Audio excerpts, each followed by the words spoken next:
Hello అండి, నేను మీ శ్రీవాణి. ఇది కథ కాదు జీవితం కార్యక్రమాన్ని అందరికన్నా ముందుగా మీరు చూడాలి అనుకుంటున్నారా?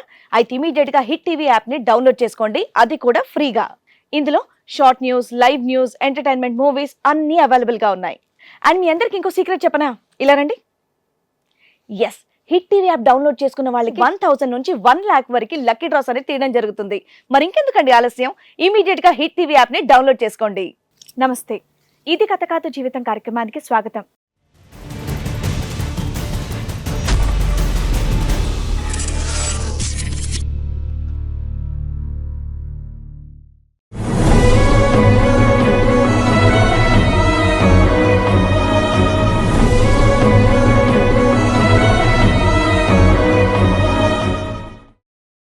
అగ్నిసాక్షిగా పెళ్లి చేసుకున్న భర్తకి ప్రేమ కంటే ఎక్కువగా ఈగోనే ఉంది అని అంటోంది రేణుక. భర్తకి దూరంగా నరకానికి దగ్గరగా బ్రతుకుతున్నాను అని అంటోంది. అసలు తనకు వచ్చినటువంటి కష్టం ఏంటి, ఎలాంటి న్యాయం కావాలని కోరుకుంటుందో తన్ని అడిగి తెలుసుకుందాం. పెళ్ళైనప్పటికీ నాకు చిన్న వయసు, మా నాన్నగారికి హెల్త్ బాగాలేక దగ్గర సంబంధం అని మా పెద్దమ్మ గారు తీసుకొచ్చారు. నాన్న పరిస్థితి బాగాలేదు. అప్పటికి నేను 9th స్టాండర్డ్ చదువుతున్నాను. 9th స్టాండర్డ్ వయసులో మీకు పెళ్లి చేశారా?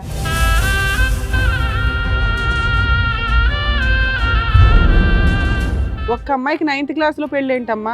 అమ్మాయికి వాళ్ళ నాన్నగారికి హెల్త్ బాగాలేదు అంటే పెంచుకున్నాం. మధ్య గారి కూతుర్ని మేము 2 అబ్బాయిలు ఉన్నారో పాప కావాలని పెంచుకున్నాం.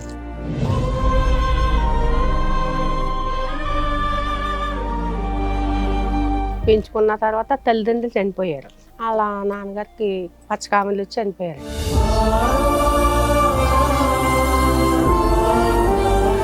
మా ఆయనకి పెళ్ళప్పుడు 26 అట్లా ఉన్నాయండి. 10 సంవత్సరాల వయసు తేడాతో పెళ్లి చేశారు. 11 years డిఫరెన్స్ ఉంది. 11 years తేడాతో ఒక చదువు ఆపి చేసారా? ఇప్పుడు చదువు ఆపేసా. వాళ్ళు అన్నారండి పెళ్లి చూపులకు వచ్చినప్పుడు, మేము అమ్మాయి నేను ఏడ్చాను, నేను చదువుకుంటాను అని అంటే, లేదు మేము చదివించుకుంటాం పిల్లని అనేసి అన్నారు. పెళ్ళైన 3వ రోజే కార్యం రోజే పెట్టుపోతల విషయంలో గొడవలు వచ్చేసినాయి.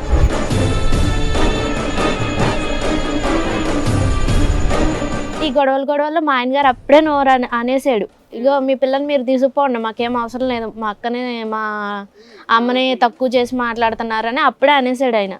అనుమానం ఉందండి మెయిన్ అబ్బాయికి. నువ్వు అసలు జాబ్ చేయవుగా, ఏమనుమానం? అప్పుడు అసలు ఏం జాబ్ చేయలేదండి. ఇక్కడికి వచ్చాక అక్కడ కూడా అనుమానం ఉండేది. ఇంట్లో ఉన్నా సరే అనుమానం పడేటోడు నా పైన. ఫోన్ చూస్తే అనుమానం అండి. ఫోన్లో ఎవరో చేస్తున్నాం, ఎవరు చేస్తున్నారు, ఏం మాట్లాడుతున్నావు, ఏంటి ఎంతసేపు. ఆయన డ్యూటీ నుంచి వచ్చేవాడు 20 రోజులకు ఒకసారి. వచ్చిన వెంటనే ముందు నా ఫోన్ ముట్టుకునేవాడు. స్టార్టింగ్ ఎక్కడైతే ఆ అమ్మాయి పేరుని 50,000 ఇచ్చారో అది సరిపోలేదు అతనికి. ఎంత వచ్చింది దానికి? 80 గజాలు అమ్మితే ఎంత వచ్చింది? మాకు రావడం 18 లక్షలు వచ్చిందండి. 50,000 ఇచ్చారు. 50,000 ఇచ్చి మరి మా పిల్లలకి ఏమీ లేదండి. కాదు ఊరికనే అమ్మా, నేను కాదు, రమేష్ లో ఉన్న మనస్తు గురించి నేను మాట్లాడుతున్నా. ఇప్పుడు 50,000 18 లక్షల్లో ఎన్నో వంతు?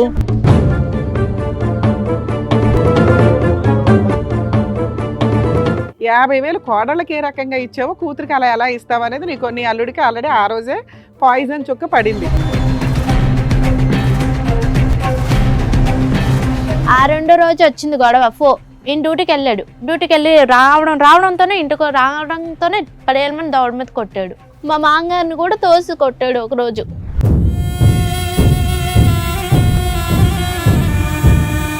ఈ పిల్లని కూడా జాబ్ చేయమన్నాడు. పిల్ల జాబ్ చేసినప్పుడు అతను వచ్చాక వాషింగ్ మిషన్ ఒకటి కొనుక్కున్నారు. పర్లేదు బాగానే ఉన్నారు అనుకున్నాం. ఇంక స్టార్ట్ చేసాడండి. డ్యూటీకి వెళ్ళి వచ్చిన తర్వాత, మీ సార్ నాకంటే అందంగా ఉంటాడా, నాకంటే తెల్లగా ఉంటాడా,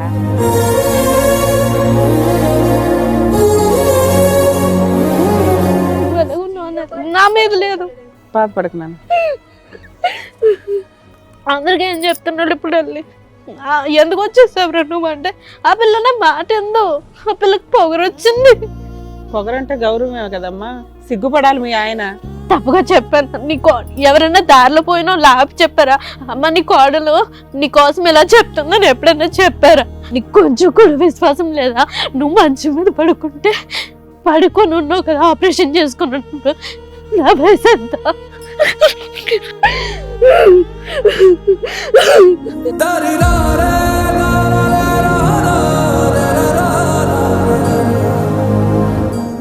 నమస్తే, ఇది కథ కాదు జీవితం కార్యక్రమానికి స్వాగతం. ఈ కార్యక్రమంలో మనతో పాటు ఉన్నారు ప్రముఖ హైకోర్టు అడ్వకేట్ రమ్యాకుల గారు. నమస్తే మేడం. నమస్తే. ప్రముఖ సైకియాట్రిస్ట్ డాక్టర్ కళ్యాణ్ చక్రవర్తి గారు. నమస్తే సార్. నమస్తే. రేణుక గారు ఇక్కడ సమస్యతో రావడం అనేది జరిగింది. తనకి ఎలాంటి సమస్య వచ్చిందో, ఎలాంటి న్యాయం కావాలని కోరుకుంటుందో అడిగి తెలుసుకుందాం. ఓకే. నమస్తే అండి రేణుక గారు. నమస్కారం మేడం. ఎక్కడి నుంచి వస్తున్నారు? మేము ప్రెసెంట్ ఉండేదైతే ఈసీఎల్ అండి. సొంత ఊరు అయితే కాకినాడ దగ్గర చిత్రాడ. ఓకే. ఏం చేస్తూ ఉంటారు మీరు? నేను ఇప్పుడైతే చిన్న జాబ్ చేస్తున్నానండి. ఓకే. మీరు మ్యారీడా? మ్యారీడ్, బాబు కూడా ఉన్నాడు నాకు. ఎంత వయసు బాబుది? 6 years రన్నింగ్ అండి. మీరు love marriage, arrange marriage? Arrange marriage, పెద్దలు కుదిర్చిన సంబంధమే. ఎన్నేళ్ళు అవుతుందండి పెళ్ళి? 9 సంవత్సరాలు అవుతుందండి. ఈ జూన్ వస్తే 9 పూర్తి 10 సంవత్సరాలు వస్తుంది. Okay okay okay. ఇప్పుడు ఇక్కడికి రావడానికి కారణం ఏంటండి?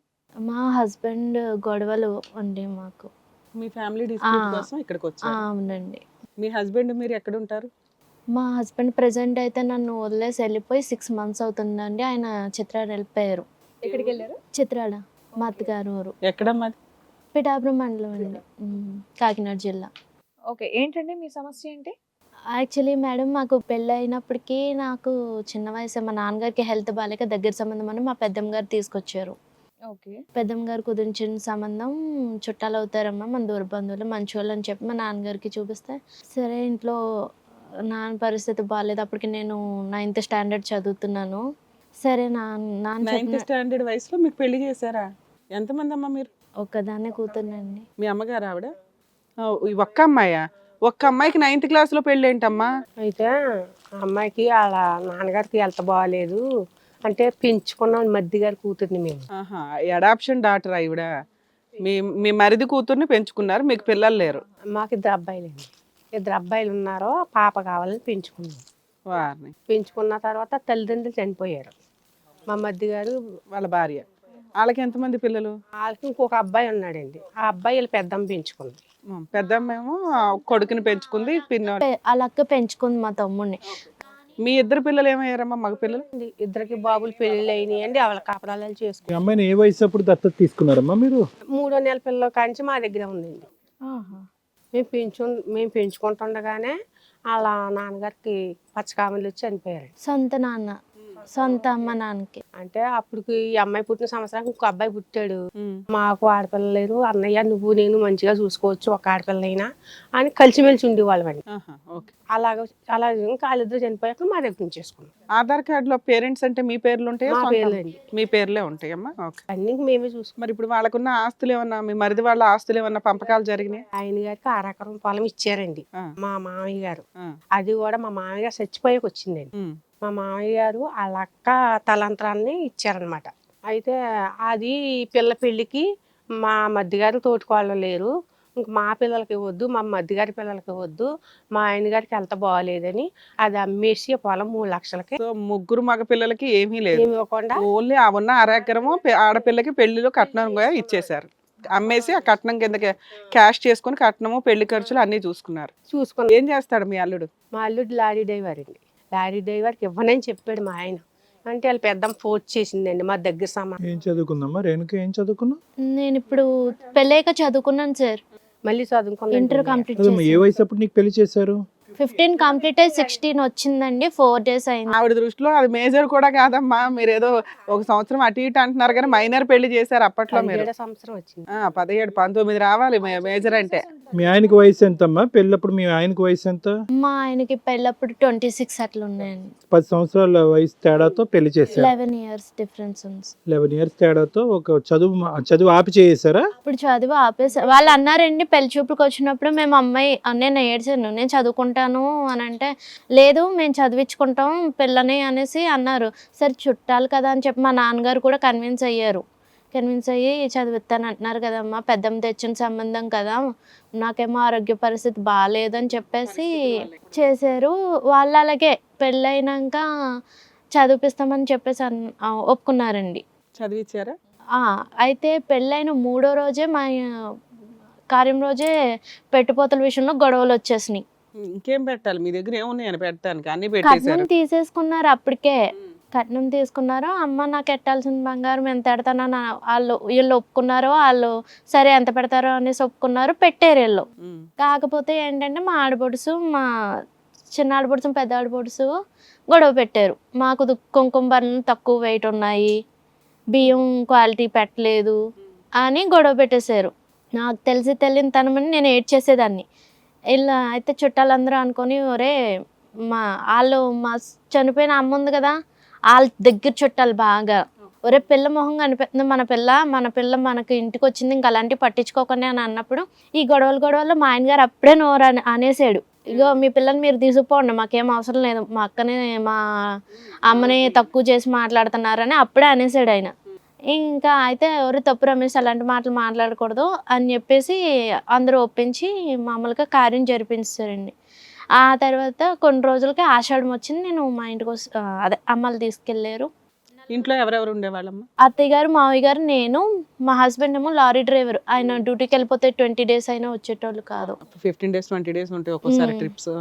నేను అత్తయ్య గారు మావయ్య గారితోనే ఉండేదాన్నండి. ఇంట్లో పని అంతా చేస్తూ ఉండేదా? చేసేదాన్ని. అత్తయ్యకేమో నేను ఆషాఢం కంప్లీట్ చేసుకొని శ్రావణంలో వెళ్ళేసరికి అత్తయ్య గారికి ఆపరేషన్ జరిగింది. ఆవిడకి థైరాయిడ్ ఉందంట, ఆపరేషన్ జరిగింది. ఆపరేషన్ చేసినప్పుడు ఆవిడ రెస్ట్, మొత్తం పనులు చేయడం కూడా సరిగ్గా వచ్చేది కాదండి.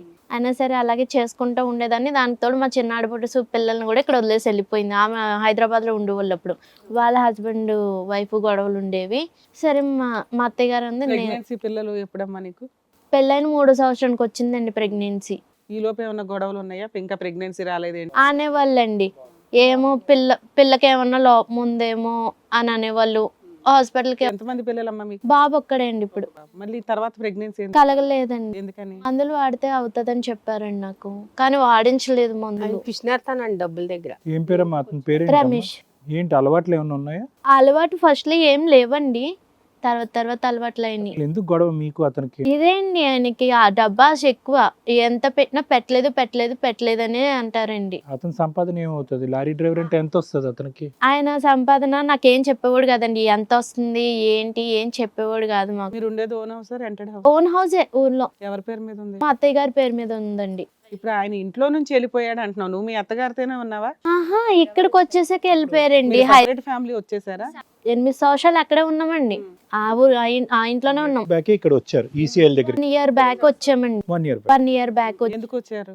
ఇలా మాకు లారీ కూడా ఉండేది, ఓన్ లారీ. ఆన్ లారీ ఉండేది. అయితే సెకండ్ హ్యాండ్ లో కొనుక్కున్నాం, అది కూడా అమ్మేశాడు. అది కూడా సరిగ్గా లేదు వ్యాపారం అని చెప్పి. ఈయన విసుగు మనిషి అండి, ఎవరితోనే నిలకడగా ఉండడు, విసుగు ఎక్కువ. మీ అత్తమామలకి ఎంతమంది పిల్లలు? ముగ్గురు.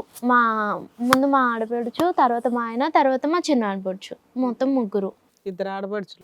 2 ఆడపడుచు. వాళ్ళ పెళ్లిళ్ళు అయిపోయినాయి? వాళ్ళ పెళ్ళిళ్ళు అయిపోయినాయి. ఒక్కడే కొడుకు మీ ఆయన? ఒక్కడే కొడుకు. కదమ్మా, ఊరు షిఫ్ట్ అవడానికి కారణం ఏంటమ్మా? 8 years తర్వాత ఈయన లారీ అమ్మేశాడు కదండి. ఉద్యోగం వెతుక్కుంటే హైదరాబాద్ వచ్చారు. ఏమైనా దొరికిందా? దొరికిందండి. యాక్చువల్లీ లారీ అమ్మేశాక కూడా అక్కడ బయట వేరే లారీల మీదకి వెళ్ళేవాడు. కాకపోతే ఏమనేవాడు అంటే, నేను బయట వేరే వాళ్ళ కింద చేయడానికి నాకు ఇష్టం అనిపించలేదు, ఇన్ని రోజులు నా సొంతంగా చేసుకున్నాను అంటే, నేను కొన్నాళ్ళు చేసుకో, చీట్లు వేసుకోవచ్చు, తర్వాత కొనుక్కోవచ్చు, సెకండ్ హ్యాండ్లో ఎలాగైతే కొనుక్కున్నాం పెద్దది అలాగే సెకండ్ హ్యాండ్ లో మళ్ళీ కొనుక్కోవచ్చులే బావ, ఊరుకో బావ అనేసి అంటే ఊరుకుండేవాడు కాదండి. నేను ఆడ దగ్గర చేయను, ఈడి దగ్గర చేయను. లారీ అమ్మిన డబ్బులు ఏం చేశారమ్మా? వడ్డీకి ఇచ్చుకున్నాడండి. నేను అన్నాను, వడ్డీ కట్టేయద్దు, మన ఊర్లో స్థలాలు తక్కువ ఉన్నాయి ఇప్పుడు ప్రెసెంట్, తర్వాత ముందు రేట్లు వస్తాయి, ఒకటి కొనుక్కొని పక్కన పెట్టుకోవచ్చు. ఉంటాడు సుమారు 3 లక్షలకండి. 3 లక్షలకి ఏమైనా ల్యాండ్ వస్తుందా? వస్తుందండి, మాది పల్లెటూరు కదా, అక్కడ మూల చివర్లో ఉన్నవి ఏమన్నా వస్తాయి. అక్కడైనా 5-6 లక్షలు ఉందండి, ఇంకా డబ్బులు ఉన్నాయి వేసుకుంటాం. కదమ్మా, వడ్డీకి తిప్పితే నెలసరి ఏదన్నా వస్తా కదా. ఏ నెలకైనా తీసుకుని వాడేసుకుండేవాడు. కనీసం ల్యాండ్ అన్న ఉంటే రేటు పెరిగేది కదా. ఏ నెలకైనా వడ్డీ ఇచ్చేస్తే తీసుకుని వాడేసుకుంటాం. అలా చేసేవాడండి.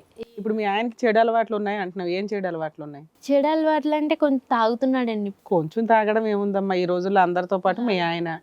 అనుమానం ఉందండి మెయిన్ అబ్బాయికి. నువ్వు అసలు జాబ్ చేయవు, ఏమనుమానం? అప్పుడు అసలు ఏం జాబ్ చేయలేదండి. ఇక్కడికి వచ్చాక అక్కడ కూడా అనుమానం ఉండేది, ఇంట్లో ఉన్నా సరే అనుమానం పడేటోడు నా పైన. ఫోన్ చూస్తే అనుమానం అండి, ఫోన్లో ఎవరు చేస్తున్నావు, ఎవరు చేస్తున్నారు, ఏం మాట్లాడుతున్నావు ఏంటి ఎంతసేపు. ఆయన డ్యూటీ నుంచి వచ్చేవాడు 20 రోజులకు ఒకసారి, వచ్చిన వెంటనే ముందు నా ఫోన్ ముట్టుకునేవాడు. ఇదంతా ఏంటమ్మా, హైదరాబాద్ నుంచి వచ్చిన తర్వాత అక్కడ కూడా ఉండేదా? అక్కడే అండి మొదట్లోనే. పెళ్ళైన ఎన్ని సంవత్సరాలకి అనుమానం స్టార్ట్ అయింది అతనికి? పెళ్ళైన 3 సంవత్సరాలకే అండి. 6 నెలల క్రితం మీ ఆయన నిన్ను వదిలి వెళ్ళిపోవటానికి కారణం ఏంటి? ఇలాగండి అనుమానమే. అనుమానంతో ఆల్రెడీ ఎప్పటి నుంచో ఉంది కదా అనుమానం, 6 నెలల క్రితం ఏం జరిగి వెళ్ళిపోయాడు? 6 నెలల క్రితం అండి. యాక్చువల్లీ మా అమ్మగారు వాళ్ళు ఇక్కడ ఇల్లు అమ్మేసుకొని డబ్బులు ఒకరికి వడ్డీకి ఇచ్చారు. నాకు ఇస్తానని అన్నారు. అంటే అదేమి కట్నం కాదు, ఏం కాదు. ఏదో ఇల్లు మాది చిన్న ఫ్లాట్ ఉండేదండి 80 గజాలు. అది ఊరు వెళ్ళిపోదామన్న ఉద్దేశం మీద మా ఆయనగారు చనిపోయిన తర్వాత అమ్మేసి పిల్లకి ఒక 50,000 వడ్డీకి ఎన్ని సంవత్సరాలు అయింది? అవి ఇచ్చి 3 సంవత్సరాలు అవుతుంది. ఒక 50,000 వడ్డీకి 50,000 వడ్డీకి ఇచ్చేయండి పిల్ల పేరు మీద. ఇచ్చి నేను అన్నాను, బాబు రమేష్ ఈ డబ్బులు నీకు ఇవ్వను, పిల్లకి నల్లబుసలు కొంటాను, ఆ డబ్బులకి నీ చేతికి అయితే ఇవ్వను, ఆ పేరు ఉంటుంది ఇది ఇల్లు అమ్ముకున్న డబ్బులు ఈ వస్తువు వచ్చిందని అని చెప్పానండి. సరే అండి అత్తయ్య గారు మీ ఇష్టమండి అన్నాడు. అన్నాక ఆ డబ్బులు మొన్న 76,000 వచ్చినాయండి ఒక 6 నెలల కిందట. ఇది 50,000 76,000 76,000 వచ్చేయండి. అంటే అది పెట్టుకెళ్ళి రమేష్ ఇలా ఈ డబ్బులు వచ్చినాయి నువ్వు రా పిల్లకి నల్లబుసలు కొందాము అని అన్నాను. అంటే నాకు తెలియదండి నేను రానండి, మీరు వెళ్ళి కొనేసుకోండి మీకు తెలుసు కదా అన్న. అంటే మరి చెప్పాం కదా రాలేదు కదా అని మా కోడలు ఇద్దరిని తీసుకుని వెళ్ళి కొన్నానండి. కొంత ఈ పిల్ల అన్నది కింద బిళ్ళ లేదమ్మా, బిళ్ళ లేకుండా బాగాలేదు, ఎప్పటి నుంచో పిల్లోడు చేతి గాజులు ఉన్నాయి మా అత్తగారాలు పెట్టినాయి, ఆ చిన్న పిల్లోడు ఎప్పుడు కదా ఇప్పుడు పెద్ద పిల్లోడు అయ్యాడు వేసుకోడు కదా, అవి కూడా చెడగొట్టి ఇచ్చేసుకుని నేను బిళ్ళ కొనుక్కుంటాను అన్నారు. అది మీ ఆయన్ని అడిగమ్మా, అతను పద్ధతి మంచిది కాదు, అతను ఒకే అంటే కొనుక్కో లేకపోతే లేదు, లేకపోతే నేను ఇచ్చిన డబ్బులతోనే కొనుక్కో అన్నాను. అంటే ఫోన్ చేసి అడిగింది అలా ఆయన్ని. ఫోన్ చేసి అడిగితే కొనేసుకో అన్నాడు. కాదమ్మా నీ దగ్గర ఉన్న 75,000 తోటి లాకెట్ తో పాటు కొనొచ్చు కదా నువ్వు. రాలే కరెక్ట్ గా అక్కడ తెగిపోయింది రేట్. పిల్లోడు గోల్డ్ ఈవిడ లాకెట్లు కొనుక్కోవడం ఏంటి? పిల్లోడు ఉంగరం అన్నా కొనాలి గానీ. ఉన్నాయండి వాడికి ఉన్నాయండి ఉంగరాలు ఉన్నాయి, నేను చైన్ వాళ్ళు పెట్టి ఇందులో ఎందుకు కదుపుతారమ్మా వాళ్ళు? కాదు ఇదే తగదా అమ్మ కాదమ్మా, ఇప్పుడు 50,000 ఆ అమ్మాయికి ఫిక్స్ రేట్ అనేది మీ అల్లుడికి ఓకేనా? నా చేతిలో పెట్టకుండా ఫిక్స్డ్ వేసింది ఏంటి? లేదండి అదేం అనలేదు. అదేం కాదా? అప్పుడు హ్యాపీయేనా? హ్యాపీ. ఏంటి ఆ 50 సెంట్లు ఎంత అమ్మారు మీరు? 50 సెంట్లు కాదండి 80 గజాలు అమ్మే. 80 గజాలు అమ్మారు. దాంట్లో ఈ వీళ్ళకి వచ్చినటువంటి షేర్ ఎంత? 50 షేర్ కాదండి అది నేను ఇచ్చేనండి. షేర్లేండి, కానీ అతను కోరుకుంటాడుగా, అతను కోరుకోవడం చాలా కోరుకుంటాడు. ఆయన ఏమన్నాడంటే మీ అమ్మగారు అమ్మేసిన దాంట్లో మనకి ఒక స్థలాన్ని కొనిచ్చేయమను అని అడిగాడు. ఇది ఎక్కడ న్యాయమండి? స్థలం ఎలా కొనిచ్చేస్తారండి? వాళ్ళు ఎక్కడితే మేము కష్టపడి బతికేవాళ్ళం అండి. మా ఆయన గారు ఇడ్లీ వ్యాపారం చేసి కొన్నారు. కాదు అది అమ్మ పాయింట్. నేను ఏమడిగానంటే ప్రాబ్లం ఇప్పుడు 3 years తర్వాత వడ్డీ అదంతా కలిసి 76,000 దగ్గర కాదు, స్టార్టింగ్ ఎక్కడైతే ఆ అమ్మాయి పేరుని 50,000 ఇచ్చారో అది సరిపోలేదు అతనికి. ఎంత వచ్చింది దానికి? 80 గజాలు అమ్మితే ఎంత వచ్చింది? మాకు రావడం 18 లక్షలు వచ్చిందండి. 50,000 ఇచ్చారు. 50,000 ఇచ్చి మరి మా పిల్లలకి ఏమీ లేదండి. కాదు ఊరికనే అమ్మ, నేను కాదు రమేష్ లో ఉన్న మనస్తు గురించి నేను మాట్లాడుతున్నా. ఇప్పుడు 50,000 18 లక్షల్లో ఎన్నో వంతు? మాకు అప్పులు ఉన్నాయండి, అప్పులన్నీ తీర్చుకోగా మా పిల్లలిద్దరికి కూడా సరికు 5 లక్షలు ఇచ్చానండి. ఇక్కడ 50,000 ఎక్కడ? కాదు ఇప్పుడు ఐదర్ మీరు చెప్పా పెట్టకుండా అమ్మేయాలి, వినండి, లేదంటే గొడవ ఏమీ లేదండి, నా బిడ్డకి నేను ఇచ్చుకోవాలి. ఇప్పుడు 50,000 ఇచ్చి చెడ్డయ్యారు మీరు. మా అబ్బాయిలు ఇద్దరు నాకు 2 లక్షలు వేసారండి నా పేరు మీద. 2 లక్షలు అయితే 50,000 ఈ పిల్లకి ఇచ్చాను, కోళ్ళిద్దరికి సరికి ఒక 50,000 ఇచ్చి 50,000 నేను ఉంచుకున్నాను. అదేండి ఆ డబ్బులు అయితే అప్పులే. వాళ్ళిద్దరికి తాడు కొన్నదండి. నాకు దాని నుంచి ఏం డౌటో తెలుసా? ఆడపిల్ల పెళ్ళై 10 ఏళ్ళు అయిపోతే ఆ పిల్లకి నల్లపూసలు కొంటాకి 2 కోడళ్ళు వచ్చారంటే ఇంత ఉత్తమమైన కోడళ్ళు ఉన్నారా అని ఆలోచిస్తున్నా. వాళ్ళకి 50 ఇచ్చావు, నీ కూతురికి 50 ఇచ్చావు, వాళ్ళకి అప్పుడు ఇచ్చి అదే అప్పట్లోనే వచ్చి రాగానే ఇచ్చేసావు. కొడుకులకి చెరొక 5 లక్షలు ఇచ్చావు, ఆల్రెడీ నీకు 2 లక్షలు ఫిక్స్డ్ డిపాజిట్ చేశారు అంటే 12 లక్షలకి లెక్క తేలింది. అంటే మాకు అప్పులు ఉన్నా గురించి అప్పులు. 2 కోడలకు ఒక 50 నీ దగ్గర ఒక 50 ఉన్నాయి, నీ కూతురు 50ని వడ్డీకి తిప్పావు. మిగతా 18 అంటే 6 లక్షల్లో అప్పులు ఇవి తీర్చుకున్నారు. 50,000 కోడళ్ళకి ఏ రకంగా ఇచ్చావో కూతురికి అలా ఎలా ఇస్తావు అనేది నీ అల్లుడికి ఆల్రెడీ ఆ రోజే పాయిజన్ చుక్క పడింది. కోటి కూడా ఉందండి. మేము పెళ్లికి 3 లక్షలకి ఫ్లాట్ అమ్మేసి పెళ్లి చేసామన్నాం చూసారా, ఆ పొలము అది వీళ్ళ పెద్దమ్మ వెళ్ళి అక్కడ మా అల్లుడికి పొరలో లింక్ పెట్టేసిందండి. అది మీ మీ మీ ఆవిడదే పొలం అంతా వాళ్ళు అమ్మేసుకున్నారు. వాళ్ళు 3 లక్షలకి అమ్మలేదు, 30 లక్షలకి అమ్మేసుకున్నారు అని పెట్టేసిందండి పొరలోని. అప్పు నుంచి పెట్టుకున్నాడండి. ఇది అమ్మినప్పుడు కూడా అబ్బాయికి 2 లక్షలు అట్లా అన్నా ఇవ్వాలి, అది కూడా ఇవ్వలేదు. దగ్గర అంత స్తోమత లేదండి, వాళ్ళకి దారి లేదు. పోయి కష్టాలు వచ్చినాయి. ఇప్పుడు ఏమైందంటే ఆ వడ్డీ కట్టుకున్నా సరిపోయి ఉండదు. ఇప్పుడు ఏంటంటే అప్పుడో దెబ్బ, ఏది 10 సంవత్సరాల క్రితం ఒక దెబ్బ, ఇప్పుడో దెబ్బ. అప్పటి నుంచి వీళ్ళ పెద్దమ్మ లేనిపోయిన మాటలన్నీ చెప్పడం, అంటే వీళ్ళు పెద్దమ్మ దగ్గర తమ్ముడు ఉన్నాడు. లాస్ట్ రోజు ఏమైందమ్మా? ఈ విషయం మీద గొడవ అయిందా? ఈ నల్లపూసలు చూపించానండి, ఇదిగోని బావా అమ్మాలు చేపించి. నల్లపూసలు కూడా కాదు, నల్లపూసలు లాకెట్ గురించి గొడవ ఇదంతా.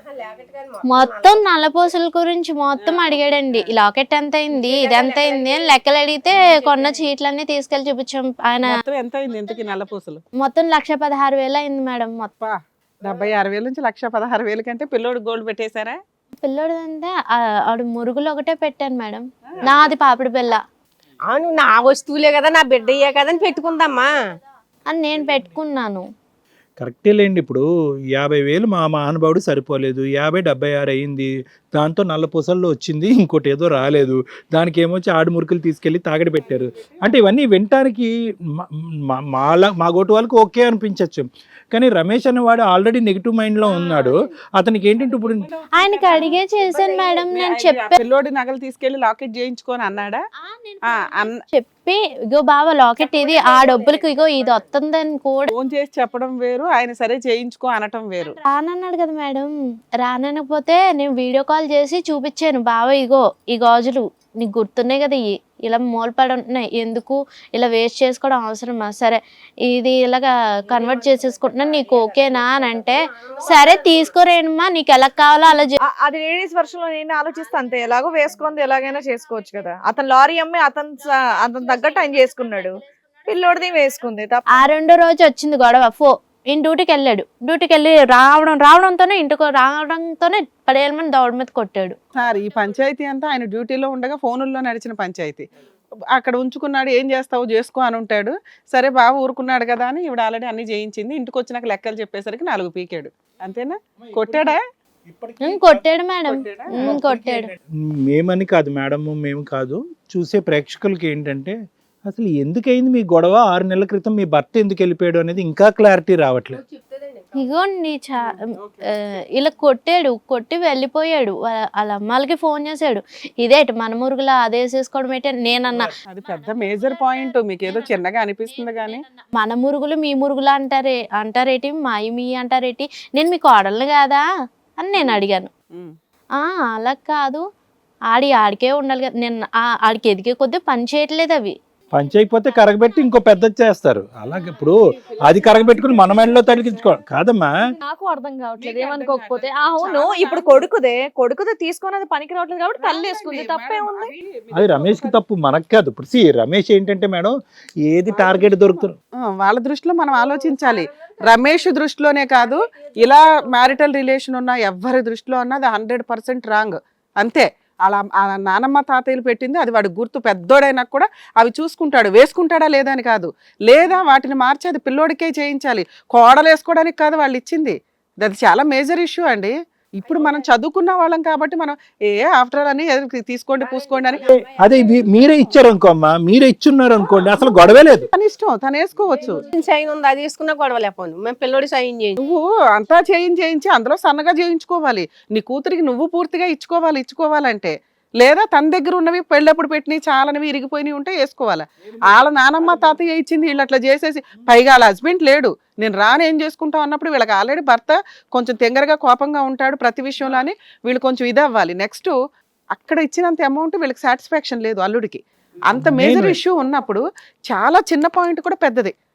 దట్టు ఇది మనకి చిన్నదేమో కానీ 100% ఇలాంటి కుటుంబాల్లో అది చాలా పెద్ద పాయింట్.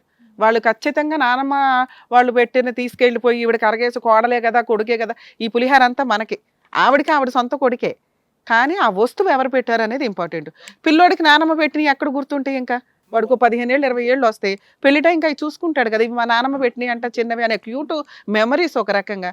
సరే వీళ్ళ ఫైనాన్షియల్ కెపాసిటీకి వాటిని మార్చుకోవచ్చు, పిల్లోడికే చేయించాలి. ఇందాక నేను అందుకే అన్నా, అవి వదిలేసి పిల్లోడికి ఏమైనా రింగ్ చేయించిపోయారమ్మా అంటే పిల్లోడికి ఆల్రెడీ రింగ్ ఉందండి అంటే నీ నగలు దిగడానికి కాదు పిల్లోడి వస్తువు అనేది. అవును, మీరు చైన్ ఉందన్నారు, ఉంగరాలు ఉన్నాయన్నారు, మరి దా మురుగుల మీద ఎందుకు పడ్డారు? మీరు కూడా తీసుకొని చేయించవచ్చు కదా. అదే పిల్ల ఏమనుకుందంటే నా భర్త నా పిల్లోడు నా వస్తువులే అమ్మా, నాన్న అనే ఈక్వేషన్ లారీ అమ్మినప్పుడే పోయింది. వినండి ఇప్పుడు అనుకుందండి. అమ్మా నువ్వు వీళ్ళ ఇంట్లో ఏమి కుటుంబంలో ఏమి సామాన్లు లేవు, నువ్వు నీ మనవడికి ఓ చిన్న ఉంగరమే ఏదో పెట్టావు, నాదే కదా మా అమ్మ పెట్టిందే కదా అని మీ అల్లుడు తీసుకెళ్ళిపోయి ఏదో పర్సనల్గా వాడుకుంటే నీకు గుండె పగిలితుంది తెలుసా? గుర్తుగా నా మనవడికి నేను చిన్న రింగ్ పెట్టుకుంటే అవసరాలకు వాడేసుకుంటారా అని వస్తువులు తాటలెట్టుకుంటున్నాడు. అమ్మ ఒకటి విన తాకట్టు పెట్టు ఇప్పుడు అమ్మ మిగతావి ఏం తాకట్టు పెట్టుకున్నాడు ఏమో అనుకున్నాడు. నేను ఒకటి మీకు వ్యతిరేకంగా మాట్లాడుతున్నాను కదా. రమేష్ సైకాలజీ ఎలా ఉంటుందంటే 18 లక్షలు మీరు అమ్ముకున్నారు, అప్పులు ఇచ్చారా అప్పులు తీర్చుకున్నారా అది మీ ఇష్టం. అవి రమేష్ కంటకే అనిపిస్తుంది. రమేష్ కంటకి మీరు లక్షల అప్పులు తీర్చారని ఉండదు. ఈ అమ్మ ఇది 18 లక్షలు 10 లక్షలు జోబులో వేసుకుని నా భార్యకి 50,000 ఇచ్చి 50,000 76,000 అవుతాయి కనుక ఆ 76,000 కాకుండానే 126,000 పెట్టి ఆ అమ్మాయికి ఏదో కొన్నారు. ఆయనకి ఇంకా వినండి అమ్మా, ఒక నిమిషం వినండి. ఇక్కడ ఏంటంటే ఎక్కడ మారుతుందంటే తేడా చాలా లెక్క తడుతుంది. ఏంటి ఇక్కడ వరకు వచ్చిన వీళ్ళమ్మ ఆ మాత్రం సహాయం ఎందుకు చేయలేకపోయింది? దానికి కొడుకు బంగారం తీసుకెళ్ళి అమ్మేటి అంటే రమేష్ ఇప్పుడు నీ కొడుకే అనిపిస్తుంది అతనికి. అది ఖచ్చితంగా అనిపిస్తుంది. అందులో ఏంటంటే మీదేమి మొదటి నుంచి అంత అన్యోన్యమైన జంట ఏం కాదమ్మా.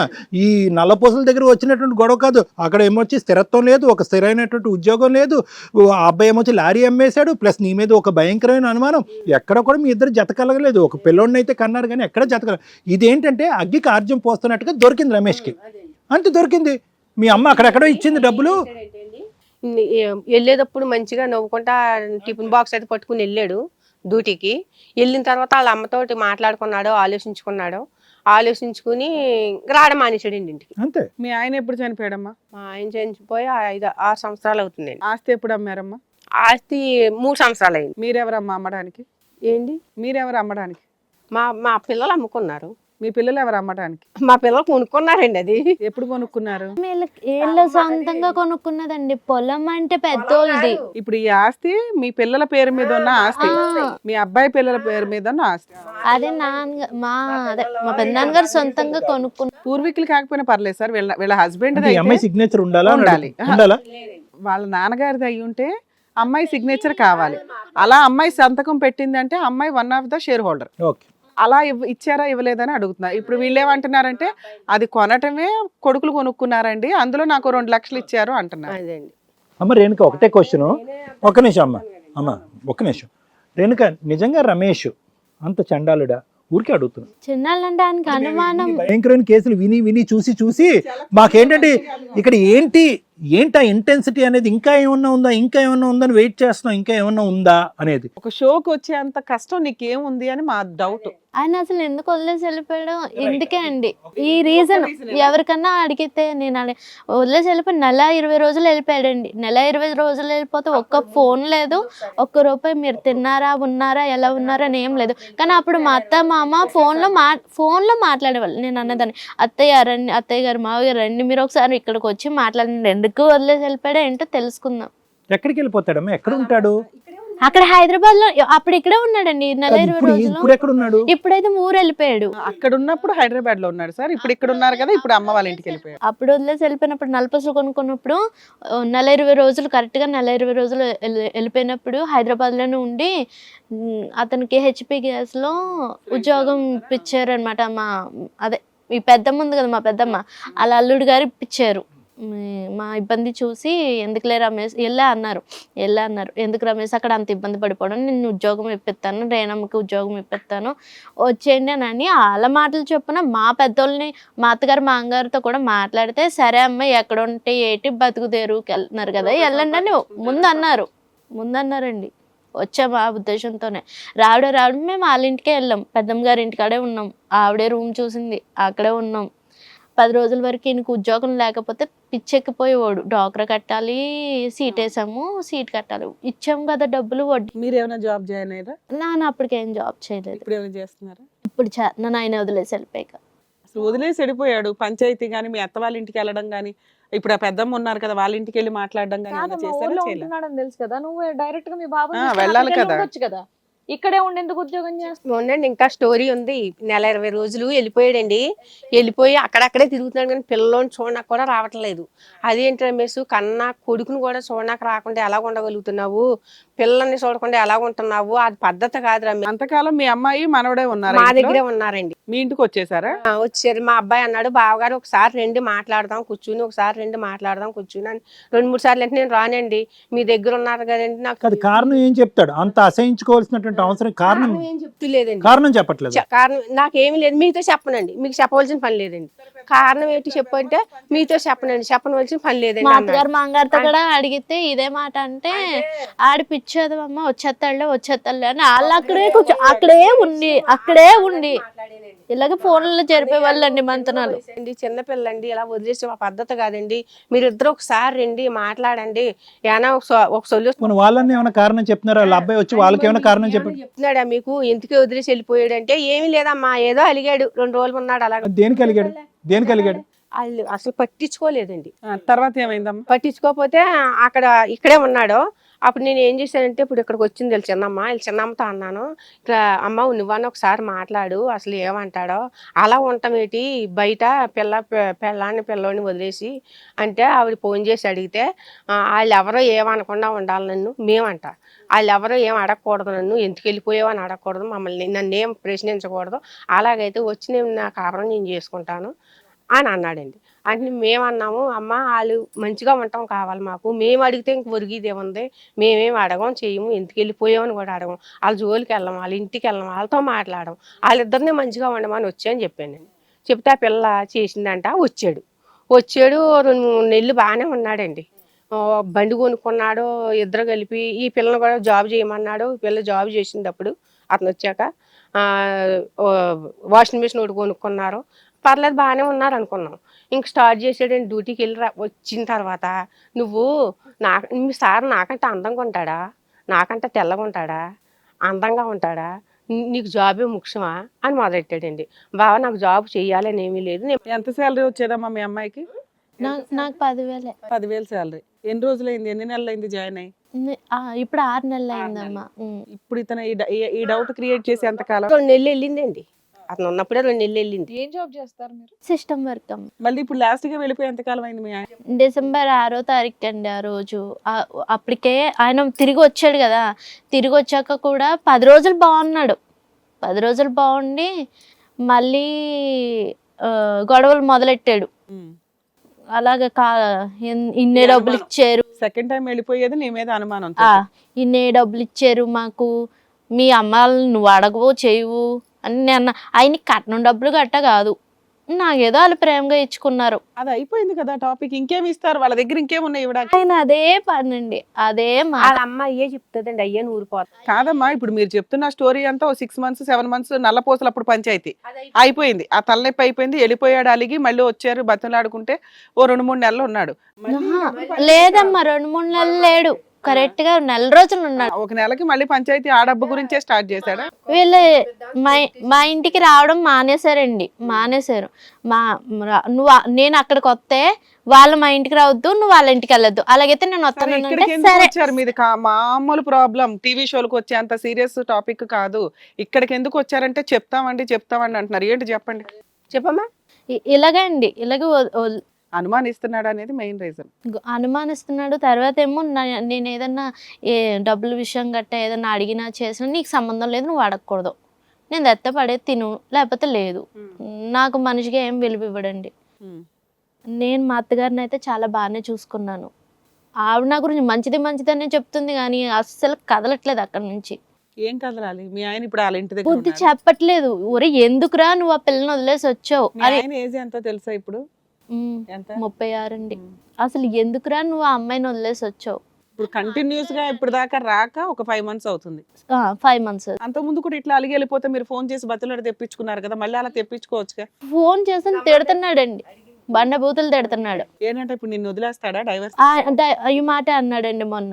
అది కూడా ఒక 15 రోజుల క్రితం ఫోన్ చేసి, ఇగో 5 నెలలు అయింది నేను ఇక్కడికి వచ్చేసి, ఇంకొక నెల అయితేనంట నీకు నోటీస్ పంపించవచ్చు నేను, ఆ మాట అన్నాడండి. మా ఎవరన్నా లాయర్ని అడిగాను, నోటీస్ పంపించవచ్చు అన్నారు. నోటీస్ పంపించేస్తాను, నీకు ఎవరో బలగం ఎక్కువైపోయారు వెనకాల, మీ అత్తగారి ఇంట్లో ఉండొచ్చు కదా. ఆవిడ పట్టించుకుంటేనే కదండి, అసలు బుద్ధి చెప్పట్లేదు. అక్కడ ఉన్నప్పుడు కూడా నన్ను ఇలాగే, ఒరే ఏ కారణం చేత అనుమానిస్తున్నారు, అది బయట తిరిగే పిల్ల లేకపోతే ఎవరితో మాట్లాడే పిల్ల, ఎందుచేత అనుమానిస్తున్నావు అని. మా మామగారు కానీ మా అత్తగారు కానీ మా చిన్నాడు కూడా మా ఇంటి పక్కన ఉంటది, ఆవిడ కూడా అసలు ఎవరు మాట్లాడింది లేదు. ఏమన్నా అంటే వాళ్ళు ఎవరు మాట్లాడకపోతే నువ్వు మీ ఆయన వదిలేస్తావా? నువ్వు చదువుకో, వాళ్ళు బుద్ధి చెప్పకపోతే నేనెంత అండి తట్టుకోవాలి. కొట్టినప్పుడు కూడా మా మామగారిని కూడా తోసి కొట్టాడు ఒక రోజు ఆ ఊర్లోనే కదా. వాళ్ళ మాట వినే పరిస్థితిలో లేడు. మళ్ళీ మీ ఆయన ఏజ్ ఎంత అమ్మా అని అడిగా. 36 years వచ్చి రోడ్ల మీద పడి తిరుగుతున్న లారీ డ్రైవరు, జాబులు చేస్తున్న వ్యక్తి ఒకరు చెప్తే ఇనే స్టేజ్ లో ఆ పిల్లోడు లేడు.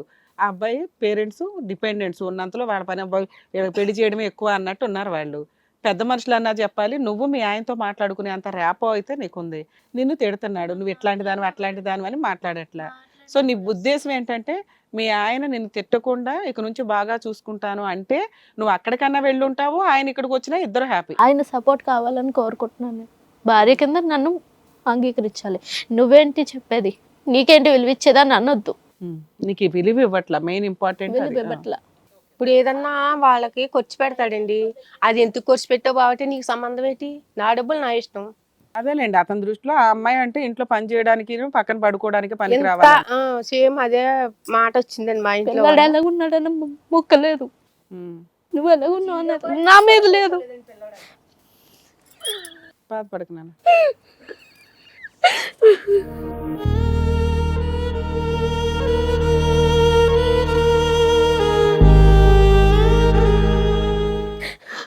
ఊర్లో కూడా అందరికీ ఏం చెప్తున్నాడు ఇప్పుడు వెళ్ళి, ఎందుకు వచ్చేసావు నువ్వు అంటే, ఆ పిల్ల మాట ఎందో, ఆ పిల్లకి పొగరు వచ్చింది. పొగరంటే గౌరవమే కదమ్మా. నీ కాళ్ళ మీద ఇప్పుడు 5 నెలల నుంచి భర్త లేకపోయినా కుటుంబాన్ని నడిపించుకుంటున్నావు, కొడుకుని పోషించుకుంటున్నావు, మరి అది గర్వం కన్నా ఉంటది కదా. ఆయన లేకపోయినా బతకగలిగేంత స్టేజ్లో నువ్వు ఉన్నావు, సిగ్గుపడాలి మీ ఆయన. మా అత్తగారికి కూడా ఫోన్ చేసి చెప్తే, ఇగో ఇలాగ అంటున్నాడు, నేను నీ కోసం ఎప్పుడైనా అత్త తప్పుగా చెప్పాను, ఎవరైనా దారిలో పోయినా లాభ చెప్పారా, అమ్మ నీ కోడలు నీ కోసం ఇలా చెప్తుందని ఎప్పుడైనా చెప్పారా అని అడిగా. లేదే, నీకోసం అలా చెప్పడానికి ఎవరు సరిపోరని మా అత్తగారు అంది. మరి నువ్వు చెప్పచ్చు కదా బుద్ధి, నువ్వేం చేస్తున్నావు ఇంట్లో? నీకు కొంచెం కూడా విశ్వాసం, నేను అన్నా ఈ మాటలో, నీకు కొంచెం కూడా విశ్వాసం లేదా? నువ్వు మంచం మీద పడుకొని ఉన్నావు కదా, ఆపరేషన్ చేసుకున్నప్పుడు. నా వయసు ఎంత? ఏడకు మామూలుగా చెప్పు. నేను నిన్ను చూసుకోలేదా అత్త? చెప్పు, ఎలా చేసుకోలేదా? నాకు వంటలు చేయడం రాకపోతే మంచం మీద పడుకొని చెప్పు, ఇలా వండు అలా చేయని చెప్పి. నీ గుర్తు రావట్లేదా? బాధపడుతున్నా నాకు. మీరు కొంచెం మీరు ధైర్యంగా చెప్పగలిగితే కాస్త మీ బాధ ఏంటనేది తెలుస్తుంది నాకు.